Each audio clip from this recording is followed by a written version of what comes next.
بسم اللہ الرحمن الرحیم۔ ایک بار حضور اکرم صلی اللہ علیہ وسلم اپنی صحابہ رضی اللہ تعالیٰ عنہ کی محفل میں تشریف فرماتے کہ بنو سلیم کا ایک اغرابی آیا۔ اس نے ایک پرندے کا شکار کیا تھا اور اسے اپنی آستین میں چھپا کر اپنی قیامگاہ کی طرف لے جا رہا تھا۔ اغرابی نے جب صحابہ کرام رضی اللہ تعالیٰ عنہ کی جماعت کو دیکھا تو اس نے کہا، یہ لوگ کس کے گرد جمع ہے؟ لوگوں نے کہا، اس کے گرد جس نے نبوت کا دعویٰ کیا ہے۔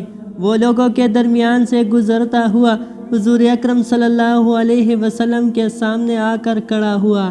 اس کے ساتھ ہی اس نے اپنی آستین سے پرندہ نکال کر حضور اکرم صلی اللہ علیہ وسلم کے سامنے پھینک دیا اور کہا، اگر یہ پرندہ آپ پر ایمان لے آئے تو لات اور عزا کی قسم میں آپ پر ایمان لے آؤں گا۔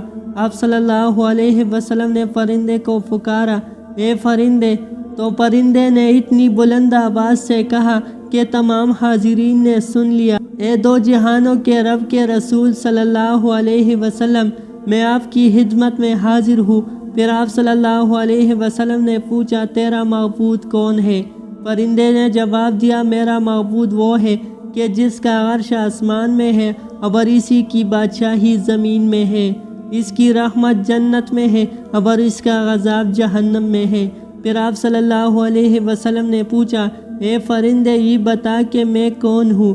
پرندے نے بلند آواز سے کہا، آپ رب العالمین کے رسول صلی اللہ علیہ وسلم ہیں اور خاتم النبیین ہیں۔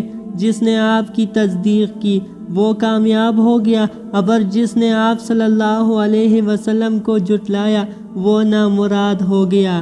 اغرابی یہ منظر دیکھ کر بول اٹھا، میں گواہی دیتا ہوں کہ اللہ کے سوا کوئی معبود نہیں اور بے شک آپ صلی اللہ علیہ وسلم اللہ کے سچے رسول صلی اللہ علیہ وسلم ہیں۔ اللہ تعالی ہم سب مسلمانوں کی مشکلاتوں کو آسان فرما دے اور حضور صلی اللہ علیہ وسلم کی طریقوں پر چلنے کی توفیق عطا فرما دے۔